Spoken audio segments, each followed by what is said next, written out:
Okay, here we are. We're live, and I think everything should be working. Hello. Um, this is great to be live again, and it feels like it's been a little bit of a while. I think just because it's been so busy around here, and summer is just a busy time for the Fair family. The kids are home from school, and we're trying to make the most of the few days of wonderful warm weather that we get here in northern BC. And it seems like we haven't gotten that warm weather yet. We had a few really nice days in May, and then ever since it's been kind of cool, and then in the last few weeks it's been really rainy. So still waiting to get out and really enjoy summer. And I was putting all my clothes away yesterday after doing laundry, and all my shorts are just kind of buried down at the bottom. And I hope I get to wear some warm weather clothes yet this year, this summer. Anyhow, there are crazy people here that will put on shorts as soon as it hits above zero in the wintertime. But of course, when it's just hovering at 10 degrees Celsius, you just in the summertime you just don't feel like putting those summer clothes on. Anyhow, rambling. Today the original plan was to talk about do a critique session. We did one, I think last week or the week before.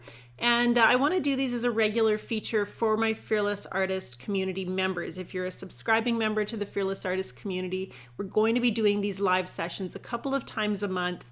And they're going to be changed up. For sometimes I'll be painting, sometimes we'll be talking mindset issues or going over some things that you've been struggling with in your painting process. And sometimes we'll do critique sessions where I'll look at some of the paintings that have been posted, and we'll talk about the way to build on what we're learning and continue to grow. Really, I don't know about that word critique. It often sounds very negative, like you're going to find all the things that are wrong with your painting. That's not productive. The goal is always to build, to be creating a foundation of strategies and techniques that we can use to make our paintings better. So when we're looking at a painting and when you're looking at your paintings, always be looking for the things that you love about your painting, the things that you want to do again, and find ways to incorporate that into the scene. And then also look for those weaker areas with the awareness that that's the area you need to focus on. When I'm weak in one part of my painting process, I don't have to fear and avoid that area. I can instead choose to apply myself in that direction, and knowing that it will grow my skills. And so I like hearing what you've been working on. There's just some talk about that in the chat. Robin is here to moderate, so if you have questions, I'm happy to answer them. I'm going to try to answer them actually throughout the broadcast today, because this is going to be a little bit of a hanging out in the studio with Angela session. I have, and I'm going to show you here, I have brand new work surfaces in my studio right now. Just going to share that with you. There we go. You can see my beautiful new blueprint cabinets. And I say new, but they're not new. I found them used at just on the buy and sell on Kijiji, I think it was. And thought it would let me go more full screen, but it's not, so we won't worry about that. I found them on Kijiji, and we had to drive 3 hours one way to go pick them up, Wade and I, a few weeks ago. And they were just your standard industrial beige metal cabinets. They were originally stacked on top of each other to sit in the corner of the studio. But as I looked at them and thought about where I wanted to place them, it really made sense to me to make a work surface out of them so that I have my storage right at my fingertips. Something I've really struggled with over the last few years, forever maybe, is figuring out how to sort and categorize and store all of the paintings that I've made. It's not as hard to store blank pieces of paper, but once I have a painting in the process of being created, or a pile of starts, I do a lot of first layers that don't necessarily turn into anything right away. I have paintings that get to about the halfway point, and then I start and then I'm not sure what to do next, and so I put them on hold. And I have piles of paintings. So I'm really hoping that having some desks or some drawers right at my fingertips will help me to be a little bit better about sorting and categorizing my paintings. It's still going to be a learning process just to be better organized. And I have to recognize that part of creativity, for me at least, involves making messes. It's just kind of the way it is. Anyhow, we brought the cabinets home, we painted them, Wade primed them with his sprayer, and then fortunately he had the garage set up to be doing a lot of painting for his job, and so he was able to just pull those cabinets in and spray them down for me with a primer, and I painted the blue, and I bought some handles, and he built those lovely bases, and the work surface, put tops on them as well so I can use them as tables. So it was kind of a joint effort and really a lot of mostly a lot of fun, really exciting to get them up here. And I haven't painted on them yet because I'm a little afraid to get that pristine white surface dirty. I think I'm going to buy some clear plastic to put over top so that I can keep them nice for a little bit longer. So that's what I've been up to.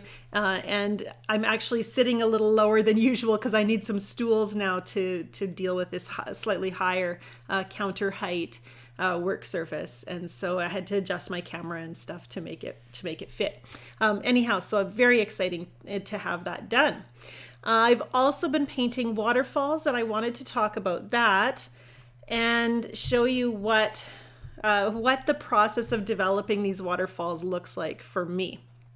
So so what we're gonna do first, I think, is I went into the archives big time, and so I'm going to show you.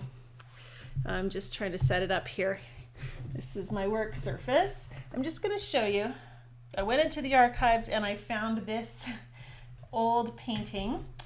This actually has my name and the date on it, 1996, and my maiden name. I wasn't married yet. This was after I'd been painting for about a year, and I painted this waterfall scene. And you're not going to see the way I see all the things that should have been done differently, and that's okay. I'm not going to point out all the mistakes or anything like that. I was just thinking when I was working on my waterfall paintings in the last week or so, I remembered this one and how proud I was of it. It really felt like a breakthrough for me, this particular painting. And so then funny, because here we are 23 years later, and it's not a breakthrough painting anymore. I mean, it symbolized something for me back then, but now, of course, I would paint, and I have painted waterfalls very differently. I actually have in here some of the white stuff that looks like foam and spray was actually scratched out with a razor blade because I didn't leave the white space I would have liked. And I can tell that this is a smoother, I think like a Strathmore student grade paper. And so then I was able to do a lot of lifting with my paper towel and adjusting. One thing about Strathmore, and I don't love it as a watercolor paper, but when you're working with some of those more slippery, more heavily sized cellulose blend watercolor papers, it does allow you to lift your mistakes a little bit more easily, which is actually not a good thing because it means that you're often more hesitant and less likely to commit to that brush stroke. You'll place a brush stroke down and then you'll quickly dab it off, which isn't a great way to develop kind of confidence in your painting. I also can see that I changed my process about halfway through the painting here. I was painting the tops of the trees a certain way over here, and I painted them differently on this side, which is a little bit, non-consistent or whatever. So, but I don't know, it was really fun to pull this out and just look at it again. And so let's take a look at the ones I've been working on, and you'll be seeing these if you're a member of my Fearless Artist community. You'll be seeing these tutorials in an upcoming lesson video that I'm just still working on them. This one is our recent family trip. Well, it's not that recent. It was a year or two ago to Christina Falls, and we're going to be up there camping again at the end of the month. and beautiful waterfalls. And actually you have to kind of lean way out over the cliff in order to see this view, because it's just a little bit of a hard angle to see these falls. And so I did this version, and this is a smaller version. It's about 8 by 12 or 13, a little bit narrower than the standard watercolor paper. And I like that taller vertical format for painting a waterfall, so I think that was a good choice. And here I was figuring out my strategy, my colors, and my approach for painting this waterfall and the rocks surrounding it. And when I started painting it, I chose my color palette. You can see there's actually a lot of Sodalite Genuine in the dark blues that you see on the cliffs. I used some lavender and some cobalt teal to do the water. And I like that soft blue and the aqua as a combination. And then the color I really got excited about, and I think I learned this from Effie McDermott. She was using it and talking about how beautiful it was. Burnt Bronzite Genuine, which is a Primatech color from Daniel Smith, and it has this amazing shimmer, and it's kind of that rusty peachy orange color. And so that made a really nice counterpart to painting rocks. I had a cool Sodalite Genuine and then the warm burnt bronzite. And painting rocks for me, I found that having a combination of warm and cool colors really seems to work well. My favorite green gold up here, and yeah, this was just a lot of fun to paint. One thing that I did as I was painting this is I did my first couple of layers, and I felt like I was done, but when I came back to the painting later, this rock formation that was kind of closer than the rest, I wondered about making it darker, and so I ended up going back in and using quite a strong saturation of the burnt bronzite and a little extra green gold to add that pop of warmth in that nearest rock formation. And I'm not sure if that was a good decision or not. The lighter values might have been actually stronger, but it was important to me to follow that what if and to try it, because you just don't know. I don't want to be holding back in my paintings out of fear. In the lesson, and I am working to get that edited so that I can share it with you. We're also going to be focusing on plein air painting in August in the community, so we'll be talking a lot about painting landscapes and painting on location.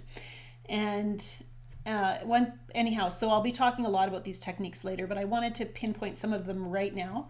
A few things that I also like about this is in waterfalls, painting water, I feel like I needed a combination of hard and soft edges. Often I think there's that temptation to paint the water very soft, and but using some dry brush along the edges actually helped to really bring some contrast and create that strength and power. So having that rhythm of hard and soft through the water really seemed like it worked well for getting that feeling of movement. Anyhow, so that was that. And then from here, after doing this painting as a lesson for you, again, working on the editing right now, I decided I was going to do a version for me, taking what I've learned here and working to do that heart-led landscape like we've been talking about through the Heart-Led Landscapes course. I know that my very first version of a reference photo is going to be a little more realistic and true to the original photo, and the more I paint it, the more I grow in confidence, and the more I'm able to inject my own personality and heart into the painting. I see glimpses of that in here. There's some really beautiful line work that you're probably not close enough to see, but some little marks that really make me happy. The color choices, of course, are mine as well. But I really wanted to let myself loose to experiment and be a little reckless. And so we're gonna just make room, because I pulled out a full sheet of watercolor paper, and I don't think it's gonna all show up on this camera here. So what I'm going to do is I'm going to just show you pieces of it, and then we're going to actually look at a photograph that I took that shows the whole painting and actually fits on the screen. So this version was the version where I used the research I'd done here The colors, as you can see, are very similar. And then I went and tried to do it bigger and bolder. I think bolder is the key word here because I tried to be less restrained, I think, in some of the things that I did. So what you'll see here, there we go. Okay, so again, started at the top and basically worked my way down. And there's a couple mistakes here that I had to decide as I was painting. Are these big enough mistakes that I need to start over, or can I work with the things that are happening as they occur on the painting? One of those was the fact that these trees here are actually disproportional to the rest of the scene. Here you can see the trees should stop a little bit lower because this is the furthest away mass of rocks in the scene. So really the trees should not be taller than the trees on this side. And so I had to decide, does that mistake in perspective affect my painting enough that, it's a deal breaker? Do I need to find a way to erase or camouflage or reinvent that area or crop it out or start over completely? And in the end, I decided, actually, there's this little mark right here makes me so happy that I'm like, you know what, I don't even care if it's disproportional. I just love that shape so much that I'm going to let it live. So that was what I decided. And you might not agree, you might have done it a different way, and that is why we all get to be our own favorite artists. Looking at this as well, and I'm just going to keep, as Leela says, critiquing myself. As I worked on this painting, I had knowledge that I could bring to the painting. I had, even from 23 years ago, I had an idea of how to paint, how it works for me to paint waterfalls, to have that combination of hard and soft edges that I started thinking about way back in all those years ago, back when I was still Angela Rempel and not Angela Fair. And so I had that knowledge, and over the years I've kept adding to it. I get to now have even more strategies that I can apply into my painting. And I was much more intentional about color in this painting because I'd worked out color in this one. So I had an idea of which colors I was going to use. However, as I was painting this, in my original painting, this mass of shape here was painted with the burnt bronzite. This mass was painted with burnt bronzite and sodalite, so it was a little more neutral and subdued. And then as I was painting the rocks, something in me, and I had to really listen because it was a very quiet voice, but something in me said, Angela, what if you added, this needs bright blue, is what it said. It didn't even say what if, it just said blue, blue, blue. And so I had to listen to that quiet little whisper saying add blue, and I took I think it was ultramarine or cobalt or verdite or blue, I can't remember. I was in a haze of painting madness, and so I took that color and I added the big pop of that vibrant blue into my rocks, even though my original research said, my original painting didn't have that color in it. Something in me just needed that color. And so I had to go for it. And I'm so glad I did because it's some of my favorite parts of the painting. The sodalite and the burnt bronzite add to it, but that pop of blue just made me very, very happy. And then the other part of me that was that I had to listen to was the part of me that said, hey, what if you left this whole rock formation as white, as loose as possible? And you can see now how it's mostly just this big white mass. And my uncle was looking at it. He was over the other day and he said, oh, I just thought that was more waterfall. So I guess it is now open to misinterpretation because I didn't paint those rocks. But at the same time, I don't think that I care. What I really love is the way that it balances and creates this counterpart and this echo to the shape of the waterfall. It's bold and strong and yet simple enough that it doesn't dominate the painting. And it adds this lightness, I think, to the scene that, I don't know, it just feels really good to me. The sodalite did a beautiful passage of smooth transitions, really beautiful transitions in this area. I love seeing how the color flowed. And all I had to do then was I added just a few hints of line to make it feel like maybe some fallen trees in that area. Another thing that could be a mistake, and I've decided I'm going to just embrace it, are these little trees here. I really like them. There's a lot of actually dead trees, in the forest and near the waterfalls. And so I like the way they look, like, just stark, dried up poles of trees. But when I went to paint the trees up here, I ended up changing the shapes so that these trees really don't match these trees here. There's a hint of that same shape in here, but everywhere else, I started painting this shape in my trees. You can see a hint of it here. And something in me said, you know what, you're done with that. And then that's the process of growth. I guess we are doing a critique session. It's just Angela critiques herself session here. What I was thinking as I started painting the trees the way I've painted them for quite a few years, that very strong vertical line, those horizontal bars to symbolize and suggest trees, I realized that I just couldn't, it just didn't fit.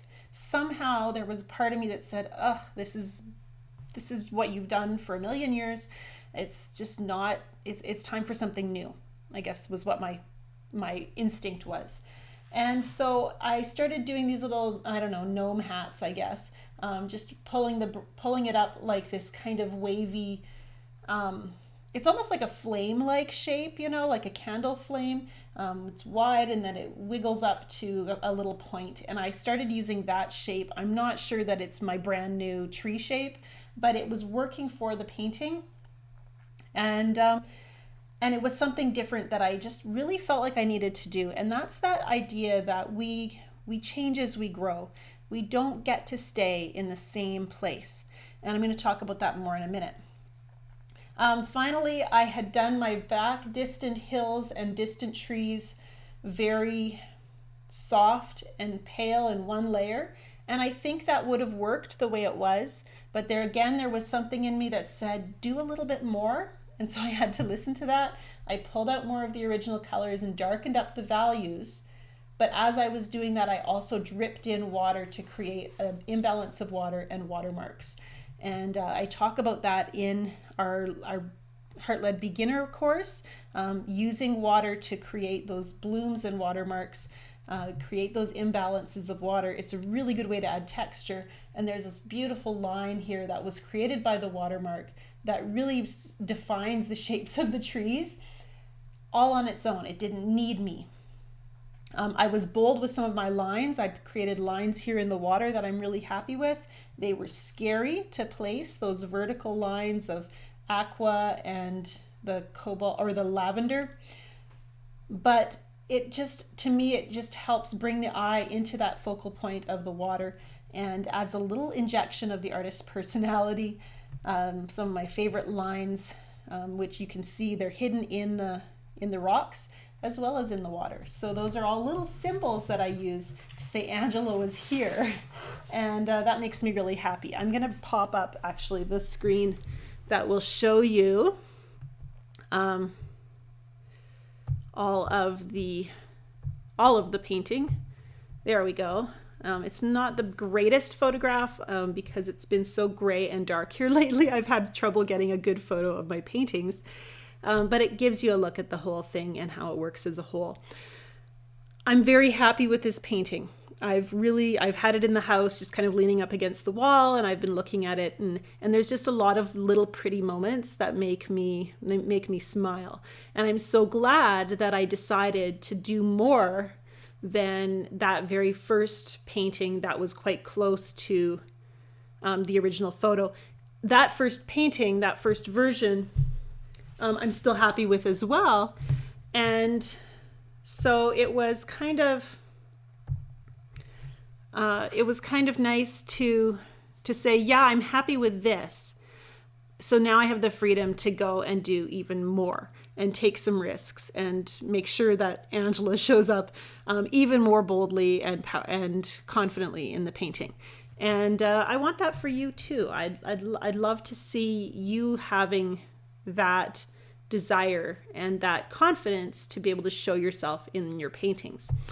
And so that's a little bit about my own process of development and how I've used and how I try to listen to myself as I'm painting. And it's really a challenge to be able to do that, to listen to that quiet little voice that knows what it wants, when there's a lot of other little voices that are saying, yeah, you don't know what you're doing.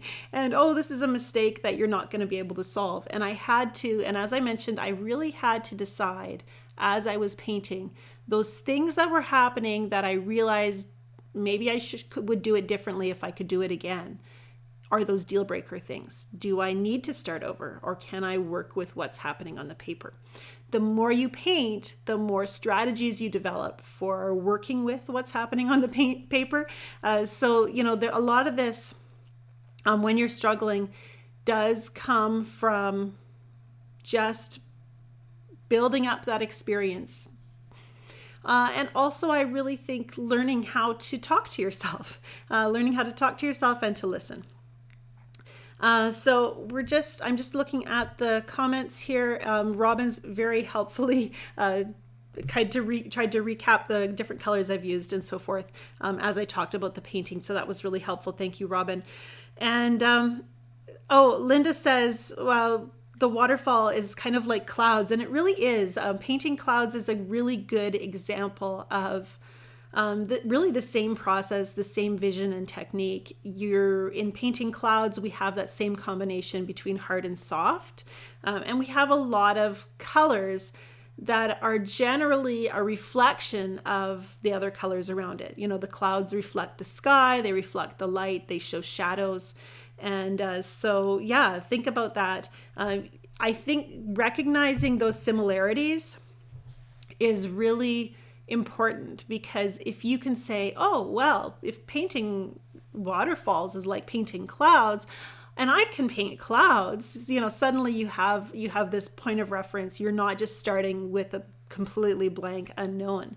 And really, you're never starting with a completely blank unknown. Every new subject is the same. Everything is a shape. Everything is affected by how the light falls on that subject. Everything is a mass of color and pattern. And so if we can learn how to kind of abstract what we're seeing, stop thinking about it as a thing, something that really helps me is to look at my object that I'm painting and forget the name of that object. It's not a waterfall, it's a pattern of color and light. And a lot of times people say, especially with water, they say, oh, I can't paint water. And it's like, well, which water are you talking about? Are you talking about the deepest blue of the ocean, or the beautiful pale transitions of color that in shallow water that's really clear, you can actually see the bottom. It changes so dramatically depending on its surroundings, what kind of water it is, what that water is doing. And so learning how to divorce yourself from the name of the object so that you can just see the colors and shapes can be really, really helpful. And we do that through drills. And I pulled out the dreaded word, and I was thinking about this because I posted a YouTube video recently, the very first one where we're talking about World Watercolor Month. I was introducing World Watercolor Month and what we were going to be doing. And at the very end of that video, I did a very quick 2-color first layer wash, wet and wet. And just with blue and yellow, and it was very relaxed and loose. And somebody commented on it something like, oh, I'm so glad I didn't actually start painting because I have tons of these. And I deliberately misunderstood her in my reply and just said, oh, it's so good you have tons of these, because we'll be adding, we'll be learning about what to do with them next. And they offer so much opportunity for growth and building up color onto that next layer. And what she was really saying, I think, was more like, well, this demonstration you just did was useless because I can do that on my own. And so I've just been thinking about that off and on, and I don't mind a little criticism. But, and I know we do a lot of first layer washes and we do a lot of starts. And as I said earlier, I have a ton of paintings that are unfinished, that are at a stage of, not being developed or completed. And some are first layers and some are just half done, and some are just shapeless forms, and some started with no idea at all. I didn't use a reference photo. I was just splashing color around. And so why aren't those not a waste of paper? I guess. And I've thought about that a lot over many years, that I don't feel bad about failed paintings. I don't feel bad about unfinished paintings. And it's because they are drills. And we want them to be fun. We don't want them to feel like drills. But I have a daughter who plays piano. And when she practices, a huge proportion of her practice time, and she's been playing for about 8 years and she's quite good, but a huge part of her practice time is the finger exercises. And actually, I play piano too. I took my mom was a piano teacher. She plays beautifully. I took lessons from her, and yet I never did the drills. When your mom's the piano teacher, it's kind of like, the carpenter or the cobbler's children have no shoes. You never really have, I never had steady lessons. And she wasn't as disciplined with me as she would have been for the students who, showed up at the house once a week, and she made sure they did their scales and their chords and their drills and their finger exercises. And I just couldn't be bothered, and I had to live with her. So she didn't, I don't know, we weren't as disciplined as we would have been maybe if we'd had a teacher outside the home. It kind of works that way sometimes. And so I can read music better than my daughter, who's been playing for 8 years. She plays a lot by ear, but I cannot play like she does, and I never will because I don't have the agility. I haven't done the drills. She spends hours building up finger strength, making sure, I think the ring finger is one of the weaker fingers, and so she has to work with that one so that it can play with equal emphasis to like the stronger pointer finger. And these are things she has to work on over and over and over again. And she doesn't consider her practice time wasted because she spends so much time doing drills. And here in art, we want to be creative. And so I think sometimes we discount the value of the many, many hours that we spend just moving our brush and doing things that don't always turn out. And it's just okay. We need those drills. And so, sorry, I'm just glancing back and forth at the chat too, but I was just, as I think about what I've learned, so much of it is from mistakes and doing it wrong and then trying again and trying again. And then those things that were accidental before I get to do intentionally. And I don't think we don't need to fear mistakes. Stephanie's quoting Nancy Hillis here in the chat. Showing up is the most important thing you can do. She advocates for making many starts, practices, and drills before you never know what you might end up with. Yes, and I think I try to be very open to the unknown, and every painting is stepping into the unknown. And for a long time, and it's kind of fun pulling out that painting from 1996 because I can think back to the artist that I was. And many artists spend a lot of time talking about their intentionality.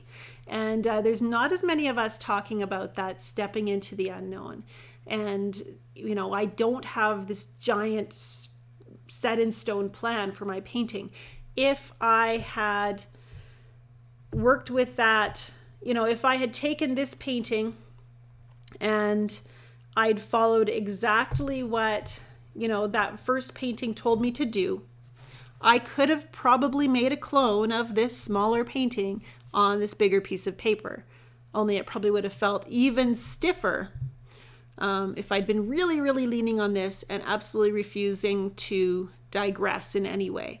It was so valuable for me to be willing to pull away from what that first painting said and do that little shot of blue that my heart was saying, blue, blue, blue. That was so powerful and so exciting to see that pay off. Somehow your heart just knows what your painting needs.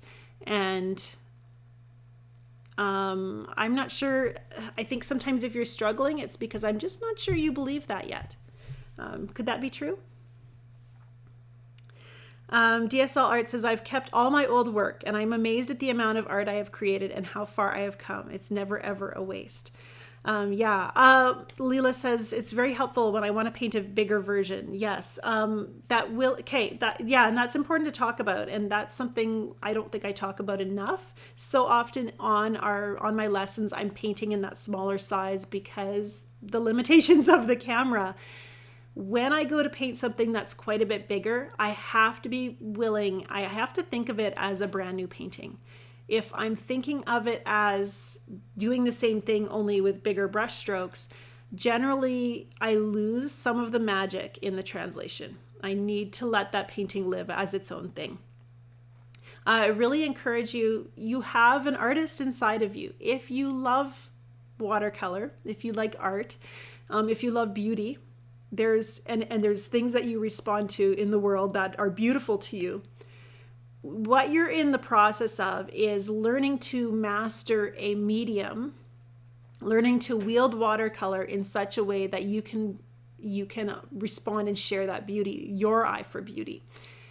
So we have to be willing to trust ourselves and make those stylistic decisions.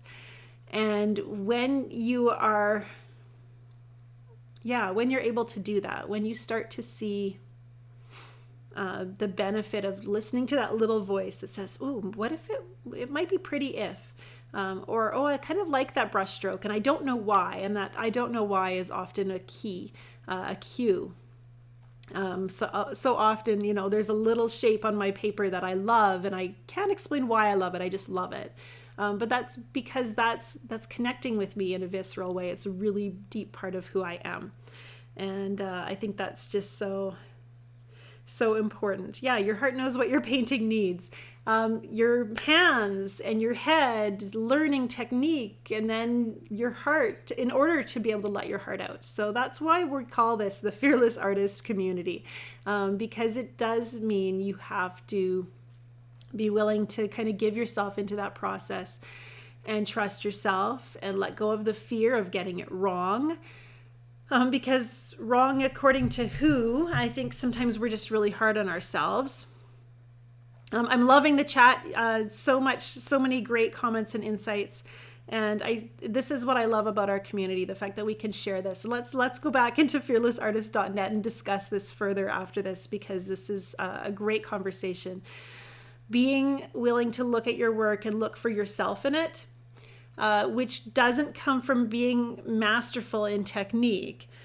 I probably thought in 1996 when I painted that waterfall that by 2019 I would be painting at this high degree of photorealism. That's the artist I thought I was meant to become.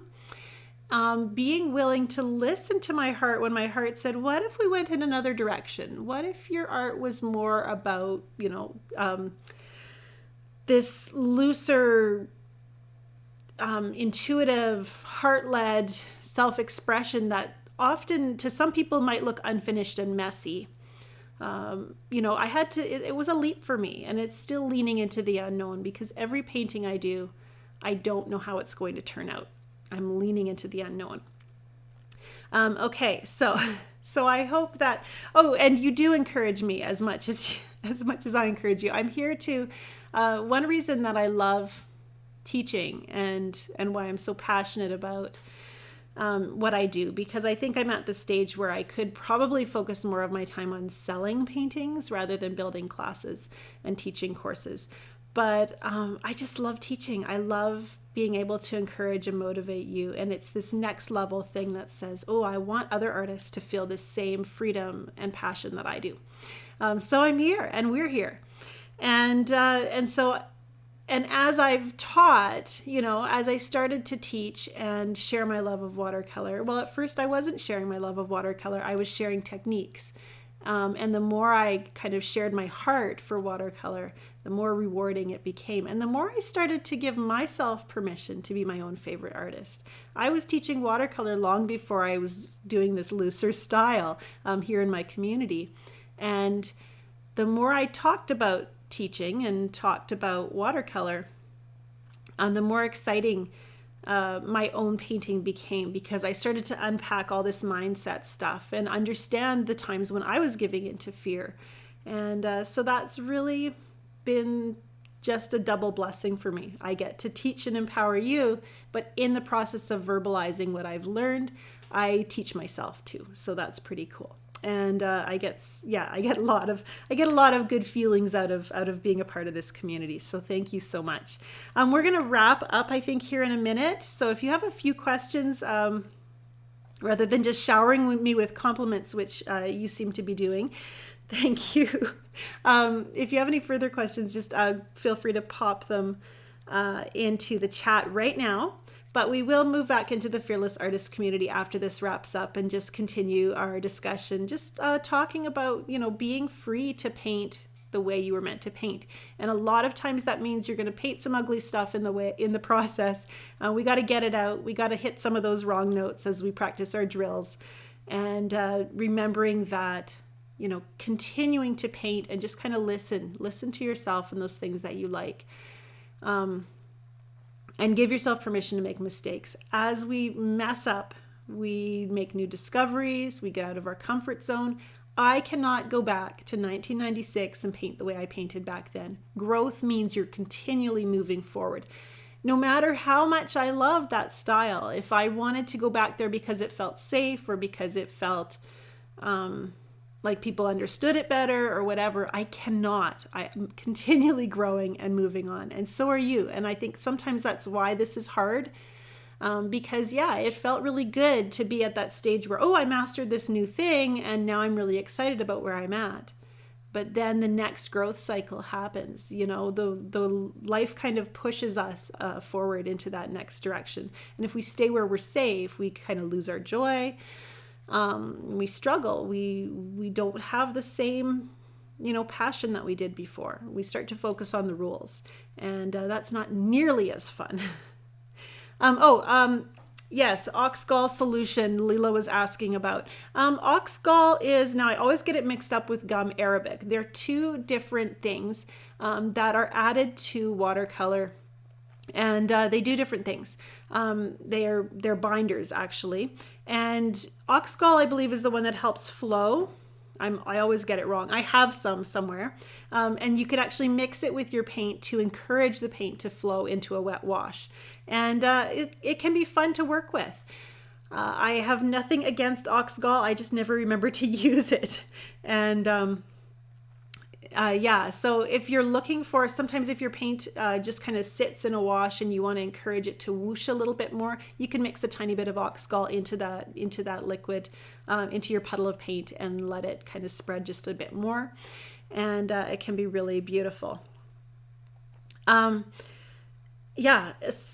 What else do I know about Oxgall? That's about it. Adding too much could make your paint look really shiny. You want to use a light hand with it. So I'm glad you're here. You're enjoying it, Leela. That's very cool. And Oxgall is, it is an animal byproduct. So if you're opposed to using animal products, then there is, I believe, a synthetic Oxgall that you can get, but I don't know a ton about it. Shelly says, ooh, more whoosh, got to get some. Sue commented that you love the weekly digest we've been sending out. Yes, it occurred to me that if you're brand new to our Fearless Artist community, it might take you a little while to get used to going there to be a part of the community. So by sending a weekly digest, we kind of are helping to train our new members, to see what's going on there, to show you what's happening if you haven't been in the community, and also to profile some of the great things that we've been talking about. Sometimes you miss content if you're not there every day. I know I do, especially with summer being so busy. Renee asks if I have a travel palette that I like. Yes, I do. It is in the house right now, but I really love the Portable Painter. made by a great guy. And I only know his first name, Steve. He's actually sponsored some of my giveaways in the past. And the Portable Painter is this amazing little folding palette that comes with water containers, and it all clips together, and it can actually sit right on your knee, kind of straddle your thigh, so that you can paint on uneven surfaces and wherever you go. So it's really fun.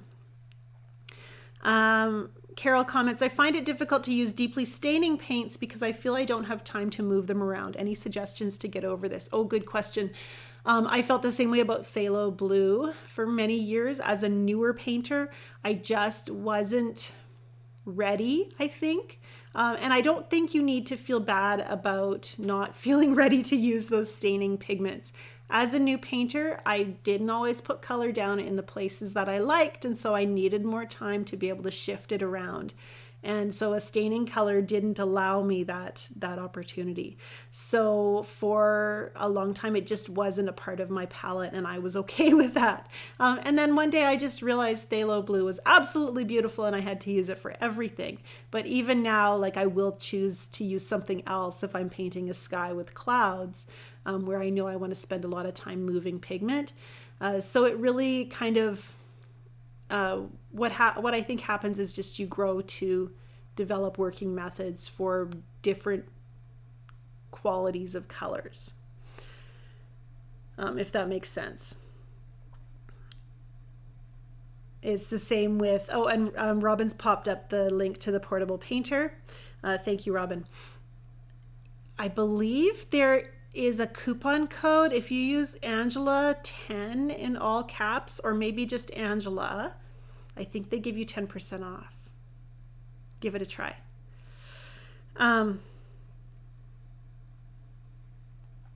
Yes. Yeah, so Petra says, I called it unforgiving. Yes, some of those staining colors can be a little unforgiving. And I think what we need a lot at the beginning of painting, as we're learning to paint, is forgiveness. We need to paint with forgiveness. And so sometimes those staining colors are just not for now, and it's okay to be okay with that. DSL Art says, being a new watercolorist, I am amazed at all the hundreds of hues out there and all their names. Yes, I'm actually a little bit glad that when I started painting, I had 12 colors and I didn't know about anything else. I used those same handful of colors for many years before I started adding new colors, before I realized that maybe yellow ochre wasn't the best yellow to use. Maybe I could switch it out and try raw sienna instead. And so I started learning about color really gradually, which I think is a great way to learn about it. Leela, no, the discount code is should be worldwide. He's the website's out of the States, I believe.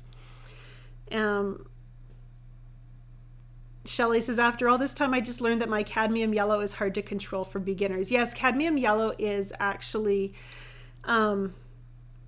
an opaque color. It's a little less transparent, and so it's another one that's harder to use. It seems like the more opaque colors are harder to use for beginners as well, because they just get muddier more easily. And so if you're just getting started, I would gravitate toward a non-staining, transparent palette of colors. When you're looking at color qualities, researching which colors you might want to use, be thinking about that. And Lisa comments, do you use a separate brush for your phthalo? It does. It gets everywhere. It does kind of stain, I guess. So if you're using like a synthetic brush, sometimes they come with like really pale colored bristles. It will stain your brush bristles. Doesn't hurt it anything. It just does stain. I just find that if I'm using phthalo blue or phthalo turquoise, I just have to change my water more often. It's a pretty strong color. Dioxazine violet is the same way. Okay, I said we were wrapping up, so I'm going to do that. I want to thank you for joining me today and just kind of listening in as I critique my own work and talk about that process of developing a painting. I also want to remind you that it is World Watercolor Month, and I have my merch, my World Watercolor Month t-shirt, and I also have the World Watercolor Month tumbler, which is super cute. It's a little metal tumbler. And I've got my water in here in case I have a coughing fit. And I have my World Watercolor Month pouches. This one is my painting of with my name on it, my approved merchandise. And I also bought this one because I love the butterflies. This one was by Alila Torres. And these are all available at worldwatercolormonth.com in the souvenir shop. And I wanted to mention it because I don't get a portion of the profits. All of the profits from the sale of these items goes to the Dreaming Zebra Foundation, dreamingzebra.org. They are providing art supplies to needy kids. I'm a big believer in creativity for children. Actually, somebody asked about my kids. Do the artists' children lack art lessons? I really believe for kids, what is more important than giving them lessons is just giving them products, giving them supplies, good supplies that they can use. I was thinking about myself when I was a little girl. I had these colored pencils. I had the 64 pack of Crayola crayons, the ones with the sharpener in the back, and there was a gold crayon and a silver crayon, and they were amazing. And my very favorite, though, is my colored pencils. And I would sharpen those to just a fine, fine point. And I had so much fun drawing with my colored pencils. And the navy colored pencil smelled different. It was like, I just loved the smell of that pencil. And so I just loved using my good supplies. My mom always made sure we had markers and pencils and colored crayons. And because of that, and tons of paper. And because of that, I got to just draw to my heart's content and develop my own ideas. I didn't have to follow anybody's rules. And I believe that for my kids as well. I've just made sure they have access to really good supplies. Occasionally we paint together, and the kids are very creative. It's funny because none of them seem to be very motivated to paint in watercolor. And I get that. I mean, when it's your mom's specialty, you want to have your own identity and do your own thing. And that is totally okay. Stacy says, I'm so amazed watching my 5-year-old paint. They have such fearless confidence, don't they? So much joy, and they just love making beauty. And yeah, it's so much fun to see that fearlessness and then to reconnect. I often try to think about, why did I paint as a child? Why did I draw? It felt good. And that's what makes us artists. We paint for that process, for the love of it, and because it feels good. And so let's work really hard to make sure our studio is a place where painting feels really good. And just strip away, get rid of anything else that brings shame or guilt or fear into the equation. We don't want that. We want to get back to that childlike joy. Like Picasso said, every child is an artist. The trick is how to remain one when you grow up. Okay, we're going to wrap up. Bye for now. I'll see you at fearlessartist.net. We're going to go continue talking about watercolor and why we love it, and how to get back to that fearless energy that we had when we were kids. Do check out worldwatercolormonth.com, not just for the souvenir shop and the products that you can buy and support Dreaming Zebra. You can also donate to Dreaming Zebra directly on their website.